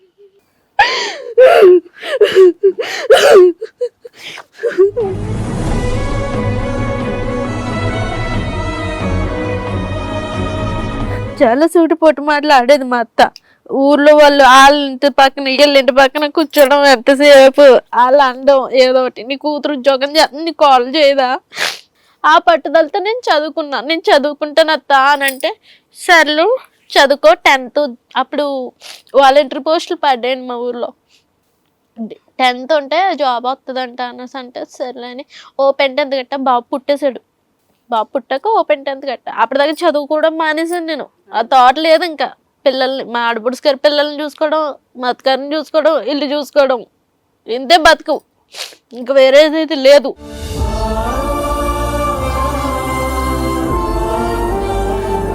రేణుక ఇప్పుడు ఏడుస్తా అమ్మ, నిన్ను ఓదార్చుకో. ఏం సొల్యూషన్ కావాలంటే మేము అతనితో మాట్లాడాలా, మాట్లాడి నీ దగ్గరికి రమ్మని చెప్పాలా? వచ్చిన తర్వాత మళ్ళీ వెళ్ళిపోతే? ఎందుకంటే వినమ్మా ఒక నిమిషం రేణుక, నీ బాధ నీదే, అందరి బాధలు వేరే, ఎవరి బాధలు అంటే తట్టుకునేటటువంటి పరిస్థితి బట్టి అన్నీ డిఫరెంట్గా ఉంటాయి. కానీ ఇక్కడ ఏంటంటే ఒక పెద్ద కారణం లేకుండా వెళ్ళిపోయినటువంటి వ్యక్తి రేపొద్దున ఏ కారణం చూపెట్టనే వెళ్ళిపోవచ్చు. ఈరోజు నల్లపూసల గురించి వెళ్ళిపోయాడు చెప్తున్నా ఉదాహరణకి. ఇక్కడ అనుమానం అనేటటువంటిది ఏం లేదు నీ మీద, సృష్టించుకున్నటువంటి ఒక అనుమానం అనమాట. ఏదో విధంగా అరే నీ బాధ నా పడలేకపోతున్నావు, నువ్వు పోరా బాబు అనేటటువంటి నీ మాట నోట్లోంచి ఎక్కడ వస్తుందని వెయిట్ చేస్తున్నాడు అనమాట. నువ్వు సఫకేట్ అవ్వాలి, ఉక్కిరి బిక్కిరి అవ్వాలి. నువ్వు బయటికి వెళ్ళావు, ఏ పని చేయవు, నీ మీద అనుమానం ఏంటి? సో ఇదేంటంటే ఒరిజినల్ అనుమానం కాదు, మన సహజసిద్ధంగా ఇక్కడ ఇది కథ కాదు, జీవితంలో చూసే చాలా కథల్లో అనుమానం కాదు, ఇది సృష్టించబడినట్టు కథ అనుమానం. చిన్నపిల్లలు 10 సంవత్సరాల తర్వాత నీ క్యారెక్టర్ మీద పదే వేలెత్తి చూపెడితే, అమ్మ నేను ఈ క్యారెక్టర్ తట్టుకోలేకపోతున్నాను, ఉండలేకపోతున్నాను అని చెప్పి పిల్లోడిని ఎత్తుకుని నువ్వు మీ అమ్మ ఇంటికి వచ్చేస్తావు అని అనుకున్నాడు. అలా జరగలేదు. మాటలు కూడా అనేవాడు. ఒక నిమిషం నువ్వు నెక్స్ట్ కారణాల గురించి మాట్లాడటం కాదు, ఫస్ట్ ఫ్యాక్ట్ ఎందుకు వచ్చావు ఇక్కడ అనేది క్లియర్ కట్గా అర్థం చేసుకో. మేము అతనితో మాట్లాడినా కూడా అది వర్కౌట్ అవుతుందో లేదన్న ఆలోచించుకో. ఎందుకంటే ఇక్కడ ఏం లేవు, అతనికి ఏంటంటే ఇందులో ఉండాలని అనుకోలేదు, పని చేయలేకపోతున్నాడు, పని లేకపోతున్నాడు. నువ్వు బయటకు వెళ్ళి వర్క్ చేయడం కూడా అతనికి ఇష్టం లేదు, అతనికి ఒక స్థిరత్వం లేదు, బయటకు వెళ్ళిపోయాడు. ఇప్పుడు వస్తాడా? కారణాలు ఉన్నోడైతే కనుక కారణం ఉందండి, నా భార్యలో ఈ తప్పు ఉందండి, ఆ తప్పు అండి, ఈ తప్పు మార్చండి, నేను వస్తానంట. తాగుబోతాడైతే కనుక అరే బాబు నువ్వు తాగుబోతాడు, నీ తాగుడు మానిపిస్తావు రారా బాబు అంటే వస్తాడు వాడు. కానీ ఇక్కడ ఏ కారణం చేత వెళ్ళాడో మాకు అర్థం కావట్లే. పిసినారు ఏమంటున్నాడు, నువ్వు పిల్లోడు లేకపోతే నాకు చాలా డబ్బులు మిగులుతాయి. అమ్మ అయిపోయింది, ఇప్పుడు ఆ స్టోరీ అంతా వినేసాం. పిల్లోడే లేకపోతే అతని తండ్రి అని కూడా ప్రూవ్ అవ్వదు కదమ్మా.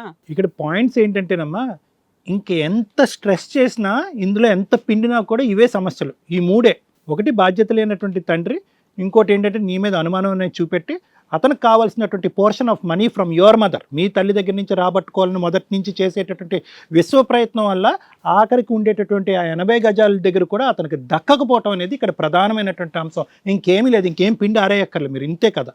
మీ అమ్మ చేసినటువంటి ఆ పొరపాటు అంటారో గుణపాటు ఏమో నాకు తెలియదు, కానీ 80 లక్షల్లో ఇతనికి అప్పటి నుంచి దాహం ఉంది, అతనికి ఎంత హక్కు ఉందనేది వదిలేసే, అది వేరే విషయం. 18 లక్షల అప్పులు ఎక్కడైనా ఇది అనేది ఒకటి ఏమో అవుతాయి. ఎవరు 18 లక్షల అప్పులు కాదు సార్, 6 18 లక్షలు లక్షలకు మేము అమ్ముకున్నామండి. అందులో అప్పులు తీసుకుని మిగిలిన ఎలా ఇచ్చుకున్నామని చెప్పాను. ఆ 12 లక్షలు ఇతనికి ఇచ్చింది 50,000 అని అంటున్నా. పిల్లకని 50,000 ఇచ్చుకున్నాను. అతను గొడవ లేదు నాకు, నా పిల్లకని ఇచ్చుకున్నాను. ఇక్కడ వాదనకు దిగితే ఇంకో 10 సంవత్సరాల పాటు వాదన దిగచ్చు. రమేష్ కావాలని మీ అమ్మాయి అడుగుతుంది కాబట్టి రమేష్ మనసులో ఏమున్నదని నేను చెప్తున్నా. ఎక్కడైతే లెక్క తెగాలో అక్కడ లెక్క తెగలేదు. ఇక్కడ అర్థమైందా? రమేష్కి కావాల్సింది ఏంటంటే నీతో పాటు కొంత డబ్బు కావాలి. పెద్దమ్మ గారు వీళ్ళ చిన్నమ్మ నేను అందరం కూడా ఫోన్ చేసి మీ మొగుడు పిల్లలు ఇద్దరు పిల్లోని తీసుకుని ఒకసారి రండి, ఎదురు బొదురుగా ఎవరిది ఏం తప్పు ఉందో అది మాట్లాడుకుందాం. మాట్లాడుకుంటే గొడవ తేలిపోద్ది. ఏదో తేల్చుకోవాలి కదా. అక్కడేమో అతను ఉంటున్నాడు, ఇక్కడేమో పిల్ల ఉంటుంది. అమ్మ ఫైనల్ గా మీకు ఏం కావాలి అసలు? ఇక్కడికి ఎందుకు వచ్చారు? ఎందుకంటే అంత మేజర్ ప్రాబ్లం మాకేం కనిపించట్లా, చాలా సున్నితమైన విషయాలు. ఇక్కడ ఏం అద్భుతం జరుగుతుందని వచ్చారు మీరు? ఆ అబ్బాయికైనా ఈ అమ్మాయి సొల్యూషన్ అంతా చెప్పుకుందండి. ఆ అబ్బాయికైనా ఫోన్ చేసి ఏంటి అబ్బాయి మీరు ఎలా వదిలేసి వెళ్ళిపోవడం పద్ధతి కాదు కదా, నీ భార్యని ఏం చేద్దాం అనుకుంటున్నావు ఏంటి మరి అని అడిగి ఇద్దరినైనా కలుపుతారని వచ్చామండి. అంతేనా? ఏమ్మా నువ్వు కూడా అట్లాగే అనుకుంటున్నావా? అంటే ఒకవేళ మేము ఫోన్ చేసి మాట్లాడితే అతను తీసుకెళ్తానంటే వెళ్ళిపోతావా? వాళ్ళు పెద్దోళ్ళు కూడా చెప్పాలండి. ఓకే, అందరూ నీకు హామీ ఇవ్వాలి, అబ్బాయికి నుంచి మంచిగా ఉంటాడమ్మా, ఉంటే మేము ఉన్నాం హామీ, ఇంకోసారి ఒక ఛాన్స్ ఇవ్వాలి నీకు. ఏదన్నా సరే ఇలాగంటున్నాడు అలాగంటున్నాడు అని చెప్పినప్పుడు వాళ్ళు రియాక్ట్ అయ్యి నీకు సపోర్ట్ అవ్వాలి, అతన్ని తిట్టాలి, అతని కంట్రోల్ పెట్టాలి. ఇది కదా జీవితం ప్రోగ్రామ్ని అందరికంటే ముందుగా చూడాలి అనుకుంటే ఇప్పుడే డౌన్లోడ్ చేసుకోండి హిట్ టీవీ యాప్, అది కూడా ఫ్రీగా. అంతేకాదు ఇందులో short news, live news, entertainment, movies కూడా ఫ్రీగా చూడొచ్చు. సార్ మేడం ఒకటమ్మా, మీ పేరమ్మా? రేణుకాల మదర్ గారు? అమ్మాజీ గారు. రేణుక అండ్ అమ్మాజీ గారు, ఇది ఈ పరిస్థితి వస్తుంది అని చెప్పి ఈ రోజు కాదు, మనం ఎప్పుడో గ్రహించాలి. ఒక దత్తత తీసుకున్నటువంటి ఒక ఆడపిల్ల అంటే మీరు 2 కొడుకులు ఉన్నారు కాబట్టి దత్తత తీసుకున్నారు అంటే అల్లారు ముద్దుగా ఎంతో ఆడపిల్ల అంటే ఎంతో ప్రేమ ఉంటేనే కానీ అలా చెయ్యం. ఎందుకంటే సహజంగా మనం ఏం చూస్తాం, ఒక 3-4 ఆడపిల్లలు లేదంటే పిల్లలు లేనటువంటి వాళ్ళు ఒక పిల్లవాడిని దత్తత చేసుకుంటారు. మీరేంటి 2 మగపిల్లలు ఉన్నారు, ఒక ఆడపిల్ల కావాలని దత్తత చేసుకున్నారు. అంటే ఏంటంటే ఒక ఆడపిల్ల మీద మీకు ఉండేటటువంటి ప్రేమ అభిమానం అనేటటువంటిది ఏ స్థాయిలో ఉంది. ఇంటికి లక్ష్మి అనేటటువంటి విధంగా తీసుకొచ్చినటువంటి ఆడపిల్లని మీరు 15 సంవత్సరాల వరకే మోయగలిగారు. 15 సంవత్సరాలే, 16వ సంవత్సరం కల్లా మీకు బరువు అయింది. బరువు అవుతుంది అంటే కనుక మళ్ళీ మీకు కోపాలు వస్తాయి. ఒక మేజర్ కానటువంటి అమ్మాయి, ఇది ఎప్పుడో 1980sలోనో 1990sలోనో జరిగింది కాదమ్మా, పట్టుమని 10 సంవత్సరాల క్రితం. అంటే 2014లో ఒక 15-16 సంవత్సరాల ఆడపిల్లని చదువు మానిపించేసి మీరు అల్లారు ముద్దుగా పెంచుకున్నటువంటి ఒక ఆడపిల్లే కావాలి అని దత్తత చేసుకున్నటువంటి ఆడపిల్లల్ని తనకంటే ఒక 11 సంవత్సరాలు పెద్దదైనటువంటి ఒక లారీ డ్రైవర్కి ఇచ్చి చేయవలసినటువంటి అవసరం లేదు. First point to be noted. మీకు ఉండేటటువంటి ఈ సమస్యకు ఇప్పుడు నాకు చాలా సానుభూతి ఉంది. ఆ అమ్మాయి అలా ఏడుస్తుంటే కనుక నా గుండె తరుక్కుపోతుంది. కానీ ఏంటంటే ఇదంతా కూడా ఏంటంటే చేతులు కాలేక ఆకులు పట్టుకోవటం. అంటే లారీ డ్రైవర్లు అందరూ కూడా దొంగలా అండి అంటే అలా అనట్లేదు. ఆ అమ్మాయి చదువుకుంటున్న ఆడపిల్ల, ఒక స్థిరమైనటువంటి ఉద్యోగం చేసుకుని తన వయసుకు దగ్గరగా ఉండేటటువంటి ఒక మగాడు ఆ అమ్మాయికి 18 సంవత్సరాలు నిండిన తర్వాత కానీ లేదంటే ఏ విగ్రీయో చేసిన తర్వాత కానీ చేయొచ్చు. ఏంటా ఎమర్జెన్సీ?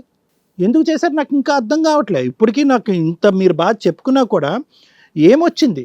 మీకేమైనా 10-12 మంది పిల్లలు ఉన్నారా, లేదంటే అప్పుల బారిన పడ్డారా, అంత అర్జెంటుగా ఆ అబ్బాయి అంత గొప్ప సంబంధం రాదనా, లేదంటే ఈ అమ్మాయి చదువు అక్కడితో ఆపేయాలన్నా, ఏంటో నాకు కారణం అర్థం కావట్లేదు. సరే ఏ కారణమైనా చేశారు. చేసిన తర్వాత ఏంటంటే ఏదైతే మోస్ట్ ఎక్స్పెక్టెడో రమేష్ మీ ఇంట్లో వ్యక్తి అయినా కూడా రమేష్ యొక్క క్యారెక్టర్ ఏంటి, ఆలోచన ఏంటి, అసలు అతని ఆశ ఏంటి, కోరిక ఏంటి అనేటటువంటిది ముందుగానే అసెస్ చేసుకుంటే కనుక అతను డబ్బులు ప్రియుడా, స్థిరమైనటువంటి ఉద్యోగం ఏమైనా చేసుకుంటాడా, ఉన్న లారీ అయినా స్థిరంగా నడుపుతాడా, పాపను పోషించగలడా అన్నట్టు బయట ఎక్కడో కాన్కెస్గా కూడా అయితే కనుక మనం అసెస్ చేయలేం. మన ఇంట్లో ఉండేటటువంటి వాడు మన ఇంటికి అడుగు పెట్టినప్పుడు ఏంటంటే ఫస్ట్ ఈ అసెస్మెంట్ ఇంపార్టెంట్. వాడికి డబ్బులు కావాలా, వాడి కడుపు ఎప్పటికైనా నిండుతుందా, ఎప్పటికీ నిండదా, ఇంత ఇస్తే సరిపోతుందా, లేదంటే ఇంకా అడుగుతూనే ఉంటాడా, ఇది అసెస్ చేయడం పెద్ద కష్టం కాదు. కానీ ఆ డిఫరెన్స్ అనేది అక్కడే వచ్చింది. ఏదైతే కనుక మీరు మొత్తం అంతా అమ్మి నీకు పెట్టి పెళ్ళి అయితే చేశారో అక్కడితో మన రమేష్ గారి కడుపు నిండలేదు. సో ఈ సమస్య 6 నెలల క్రితం రమేష్ వదిలిపోవడంతో మొదలవలే, 10 సంవత్సరాల క్రితం మీ పెళ్లిపేటల దగ్గర మొదలు. పెళ్లిపేటల మీద మొదలైంది. సో ఇది నేనేమంటున్నానంటే మేడం, ఈ 10 సంవత్సరాల పాటు జరిగినటువంటి వ్యవహారం ఏదైతే ఉందో ఇక్కడేమి ఒక ట్రొమాటిక్ సిచ్యువేషను, ఒక సెన్సేషనల్ ఏం జరగలే. మనం చూసేటటువంటి చాలా భారీ ఎత్తున కేసులతో పోల్చుకుంటే ఒక తాగి తిరిగి తందనాలాడేటటువంటి మగాడు ఇంటికొచ్చి వేయించుకుని పెన్నం మీద వేయించుకుని తన్నేటటువంటి సిచ్యువేషన్ ఇక్కడ లేదు. అంటే ఇది టార్చర్ కాదా అండి అంటే కనుక ఆ అమ్మాయి అంత చిన్న వయసులో పెళ్లి జరిగినటువంటి అమ్మాయికి అదే కొండంత టార్చర్ ఏమో, అది మనం ఏం తక్కువ చేసి చూపెట్టట్లేదు. కానీ ఇక్కడ ఏమైంది అంటే కనుక ఒక ప్రత్యేకమైనటువంటి సంఘటన ఇక్కడ ఏమీ లేదు. ఒక అతి భయంకరమైనటువంటి క్యారెక్టర్లెస్ మూర్ఖుడు అనేటువంటి రమేష్ గురించి మనం మాట్లాడట్లేదు. ఒక శాడిస్టిక్ టార్చర్ పెట్టేటటువంటి మొగుడు మగాడు గురించి మనం మాట్లాడట్లేదు. ఇక్కడ ఏంటంటే కనుక ఒక బేసిక్ మిస్అండర్స్టాండింగ్. నేను ఒక లారీ నడుపుకుంటున్నాను, ఏమంత తాగుబోతాడు ఏం కాదు, అడపదడప లారీ డ్రైవర్స్ తాగటం అనేది సర్వసహజం. సో ఆ క్యారెక్టర్ కూడా లేదు. లారీ డ్రైవర్లకి చాలామందికి ఏంటంటే, చాలామందికి, అందరికీ అనట్లేదు, చాలామందికి చాలా వ్యవహారాలు ఉంటాయి. అది కూడా ఇక్కడ కనిపించట్లేదు. ఎక్కడన్నా సీక్వెన్స్ చెప్తాను అది కూడా. పోనీ పిల్లల యొక్క బాధ్యత అంటే కనుక పూర్తిగా అది విస్మరించలేదు. ఈ 10 సంవత్సరాల పాటు మీ అమ్మ పోషిస్తే పెరగలేదు, నీకంటూ అతను ఎంతో తెచ్చాడు, ఇచ్చాడు, దాంతోపాటు 10 సంవత్సరాలు నడిచింది. ఈ 6 నెలల్లో లేదంటే మధ్యలో 1.5 మంత్తో పోషించకుండా అతని దారిని అతను పోయాడు. సర్వసహజంగా మేము చూసేటటువంటి సీక్వెన్స్ ఏంటంటే భార్యని ఇంట్లోంచి నెట్టేస్తూ ఉంటాడు. ఇతను ఏంటంటే కోపం వస్తే అలిగితే కనుక ఇతను వెళ్ళిపోతూ ఉంటాడు. సో ఇది ఒకటండి. అంటే ఏంటంటే ఇది కంటిన్యూస్గా నడిచినటువంటి ఒక వ్యవహారం కానీ కొత్తగా వచ్చినటువంటి సీక్వెన్స్ ఏం కాదు. ఏదైతేనేమి రమేష్ చెడ్డోడు కాదు అని చెప్పి రేణుకా చెడ్డది కాదు. రమేష్ నా మీద అనుమానం పడుతున్నాడంటే ఇందాక నేను చెప్పినటువంటి అంటే కనుక అతనికి ఏం కారణాలు దొరకట్లేదు. ఏ విధంగా ఈ అమ్మాయిని వదిలించుకోవాలి, ఈ అమ్మాయి నాకు ఏదైతే అక్కడ ప్రామిస్ చేశారో, ఏదైతే నేను కోరుకున్నానో, మరీ అంత పేదరికంలో లేరు, ఎంతో కొంత ఆస్తిపాస్తి ఉంది, ఎంతో కొంత నాకంటే ఇంత షేర్ ఉండాలనేటటువంటి కక్కుర్తపడినటువంటి ఒక వ్యక్తి. పోనీ ఆ దాహం మీరు తీర్చారా అంటే ఆ దాహం అప్పుడు తీర్చలేదు. మొన్న 80 గజాలు అమ్మినప్పుడు కూడా అతనికి హక్కు ఉందా లేదా అనేది వేరే. అతనికి ఎప్పుడు మొదటి నుంచి ఇప్పటి వరకు ఏంటంటే కొద్ది డబ్బు అనేటటువంటిది ఆశ ఉంది. అతను అదృష్టం కలిసి రాకపోవటం వల్ల లారీ డ్రైవింగ్ అనేటటువంటిది అచ్చి రాలేదు. ఆఖరికి లారీ అంటే అన్ని సంవత్సరాల పాటు నడిపినటువంటి లారీ అమ్ముకునేటటువంటి దుస్థితికి వచ్చాడు. ఎంతో కొంత అతను కూడా మానసిక వేదనలోనే ఉన్నాడు.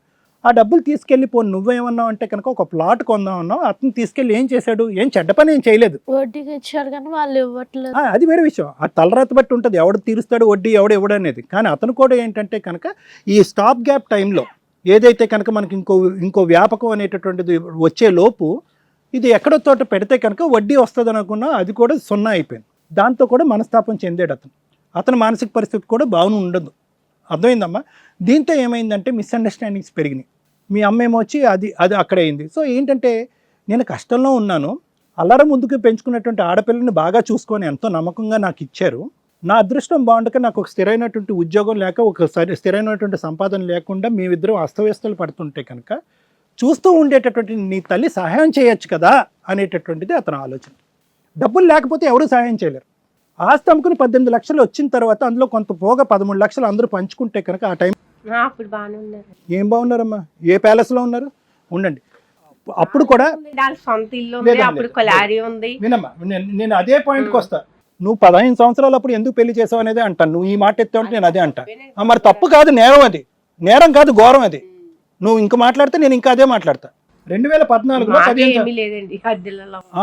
ఏ ఇళ్ళలో ఉన్నా కూడా ఎంత కష్టాలు వచ్చినా కూడా 2014లో 15 సంవత్సరాల ఆడపిల్లకి స్కూల్ నుంచి ఈడ్చుకుని వచ్చి పెళ్లిపేటల మీద కూర్చోపెట్టకూడదు. అది తప్పు. మరి తప్పండి అని ఇప్పుడు మాట్లాడుతున్నారు. అసెస్ చేయటం రాకపోతే కనుక అసెస్ చేయకండి.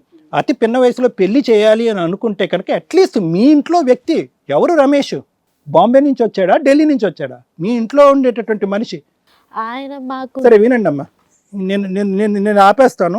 నేను చెప్తున్నాను ఒకటే పాయింట్. నేను ఏమంటున్నానంటే ఇప్పుడు నువ్వు కోరుకునేది ఏంటంటే రమేష్ కావాలి అని నేను అంటున్నాను. రమేష్లో ఏబిసి అనే లోపాలు ఉంటే కనుక ఏబిసి లోపాలు కరెక్ట్ చేసి రమేష్ ఇక్కడ కూర్చోబెడతాం. కానీ నీ వైపు చూపెట్టడానికి అతనికి కారణాలు కనిపించట్లేదు, అతని వైపు చూపెట్టడానికి నీకు కారణాలు కనిపించట్లేదు. కారణాలు లేకపోతే సొల్యూషన్ ఏమొస్తుంది? సో ఇక్కడ ఏంటంటే బేసిక్ మిస్అండర్స్టాండింగ్. అంటే ఒక ప్రత్యేకమైన కారణం ఉంటే కనుక సెట్ చేసేసి భార్యాభర్తలను కలపచ్చు. ఇక్కడ ఒక బేసిక్ మిస్అండర్స్టాండింగ్ ఉంది. అది ఏంటి అంటే కనుక ఒకరు వింటే ఇంకొకరు మాట్లాడచ్చు. ఇక్కడ ఏంటంటే ఇమోషన్స్ పెట్టరేగిపోయి మధ్యలో మీ మదర్ కానీ వాళ్ళ తల్లిదండ్రులు ఎవరు వచ్చినా కూడా ఇక్కడ అయ్యేటటువంటిది కాదు, జరగదు. ఓన్లీ థింగ్ ఏంటంటే నువ్వు మాట్లాడితే అతను వినాలి, అతను మాట్లాడితే నువ్వు వినేటటువంటి గొడవ మాత్రమే ఇది. ఇక్కడ ఏమీ అంత హింసావాదం ఏమీ లేదు. ఎందుకంటే నువ్వు ఇందాక అంటున్నావు వాళ్ళ తల్లిదండ్రులు కూడా రాసి ఇవ్వాలి అని చెప్పి అతను నిన్ను కోరుకుంటే వాళ్ళ తల్లిదండ్రులు రాసిస్తారు. అతను వద్దనుకుంటున్నాడు. ఇక్కడ ఇంకో నెల ఆగితే కనుక ఆటోమేటిక్గా మన ఇద్దరికి డైవర్స్ అయిపోద్దని అతనికి అదే ఎవరు నాకు అర్థం కావట్లేదు సార్, అసలు వద్దనుకోవడం కారణం ఏంటి? అదే నేనేమంటున్నానంటే అమ్మా, వద్దు అనుకోవటానికి ఇప్పుడు మనం అతను రమేష్కి ఫోన్ చేసినా అంత భారీ ఎత్తు కారణాలు ఏం లేవు. ఇక్కడ భారీ ఎత్తు కారణాలు ఏమి ఉండవు. నా పిల్లలు నన్ను గౌరవించలేదని అంటాడో, లేదంటే నేను ఒక క్షోభలో ఉన్నప్పుడో, లేదంటే ఒక హింసలో ఉన్నప్పుడో నాకు కావాల్సినటువంటి సపోర్ట్ లేదని ఇలాంటివే చెప్తాడే కానీ నా భార్య వెళ్ళి 10 మందితో ఉందండి అనేటటువంటి మాట కూడా అతని దగ్గర నుంచి రాదు. సో కాబట్టి ఏంటంటే మనం రమేష్తో ఒకసారి మాట్లాడటానికి ఒక ప్రయత్నం అయితే చేద్దాం. కానీ నేనేమంటున్నాను అంటే కనుక అతని సైడ్ నుంచి నువ్వు కండిషన్స్ పెడితే నీకు కూడా అతను కొన్ని కండిషన్స్ పెడతాడు. దాన్ని యాక్సెప్ట్ చేయాలి, నెంబర్ 1. నెంబర్ 2 ఏంటంటే కనుక అతను ఏదన్నా చెప్తే కనుక అది వినేటటువంటి ఓపిక నీకు ఉండాలి. నువ్వు ఏదన్నా చెప్తే కనుక అప్పుడు అతను వింటాడు అనేటటువంటి పరిస్థితి. ఎందుకంటే కనుక అతను వినడు, ఈ పెళ్ళి వద్దు అని అనుకుంటున్నాడు, కొడుకును కూడా చూడకుండా వెళ్ళిపోదాం అనుకుంటున్నాడు అనేటటువంటి కాదు. అతని మనసు కూడా ఎక్కడో గాయపడింది. అది ఎక్కడ గాయపడింది అనేటటువంటిది కనుక్కోవాలి. ఎందుకంటే ఇది ఓన్లీ సింగిల్ సైడే మనకు వర్జన్ వస్తుంది, ఇంకో సైడ్ వర్జన్ రాలే. ఎందుకంటే 6 సంవత్సరాలు కొడుకు ఎప్పుడు కూడా భార్యకి కానీ కొడుకు కానీ అన్యాయం చేయనటువంటి వ్యక్తి ఈరోజు 6 నెలలు బట్టి కొడుకును కూడా నీతో ఎలాగో గొడవ ఉంది, నీ మొహం చూడకూడదు అనుకుంటున్నాడు, అది వేరే విషయం. కొడుకును కూడా ఎందుకు చూడట్లేదు అంటే ఆ స్థాయిలో అతని మైండ్లో ఏం డిస్టర్బ్ అయింది, ఎటువంటి ఆర్గ్యుమెంట్స్ మీ ఇద్దరి మధ్యన జరిగింది, ఎటువంటి డిస్కషన్స్ జరిగినాయి, నీ నోరు ఎంత లేచింది, ఇవన్నీ కూడా చూడాలి మనం. అర్థమైంది కదమ్మా? Thank you sir. మేడం ఇది చాలా సెన్సిటివ్ కేసు. మనం చూసే ప్రతి కేసుకి దీనికి చాలా డిఫరెన్స్ ఉంది.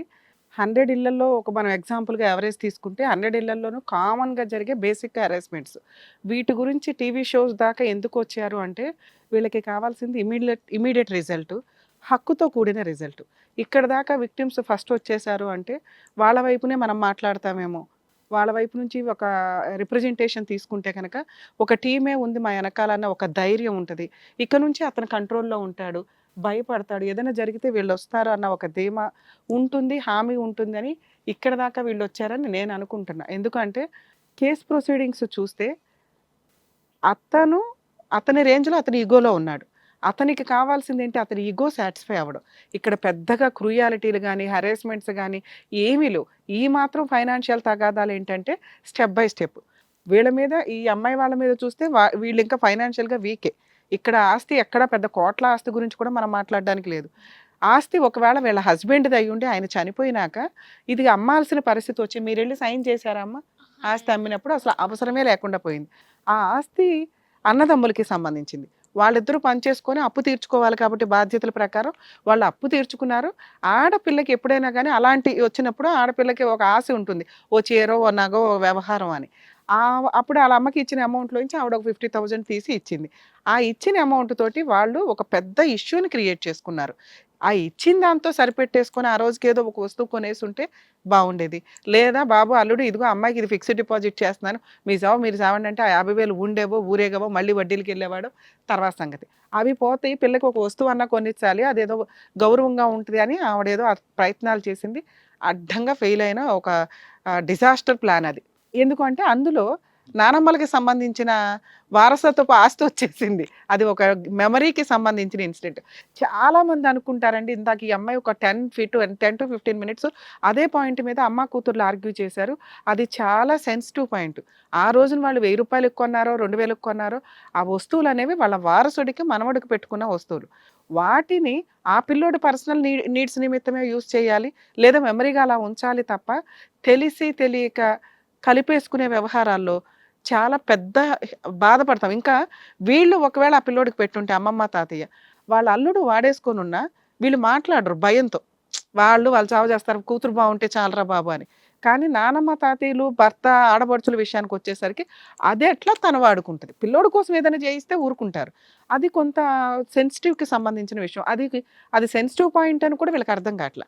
వాళ్ళ దృష్టిలో వాళ్ళ ఆ పాయింట్ స్ట్రాంగ్గా ఉన్నారు, వీళ్ళ దృష్టిలో ఈ పాయింట్లో వీళ్ళు స్ట్రాంగ్ ఉన్నారు. నేను అమ్మని, నా కొడుకు నేను కంటేనే కదా వచ్చాడు, వాడి వస్తువులు నేను వాడుకోకూడదా, పైగా అది నల్లపూసలు, భర్తకు సంబంధించిన రిప్రజెంటేషను, ఇన్ని వీళ్ళ ఆలోచన.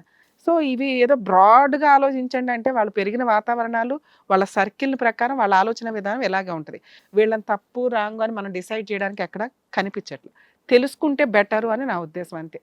ఇక జాబ్ విషయానికి వస్తే, ఈ అమ్మాయి జాబు ఆల్రెడీ చేస్తున్నది, ఇంట్లోనే ఖర్చు పెడుతుంది, వాటితో ₹1 ఏదన్నా తందాచుకుంటుందేమో తప్ప 5 months నుంచి అతను లేడు. అంటే ఇల్లు పోషించడం కానీ, పిల్లోడి మెయింటెనెన్స్ కానీ అన్నీ తను చూసుకొని తనకి తాను నిలబడిగే అంత కెపాసిటీలో ఉంది. దీన్ని యాక్సెప్ట్ చేసే స్టేజ్లో రమేష్ లేడు. ఎందుకంటే ఆల్రెడీ మేల్ ఈగోతో ఉన్న వ్యక్తి. అతను క్రూయల్ కాదు, లేకపోతే హింసిస్తాడో, అక్రమ సంబంధాలు ఇవన్నీ కాదు. ఈ అమ్మాయిని హర్ట్ చేయాలి, ఈ అమ్మాయి డామినేషన్ని తగ్గించాలి. అది అతనికి మేజర్ ఇంపార్టెంట్ ఇక్కడ. అది తగ్గల. ఎప్పుడైతే తను ₹1 చూడడం స్టార్ట్ అయ్యిందో వాయిస్ రేజ్ అయింది, హక్కులు మాట్లాడడం తెలిసింది.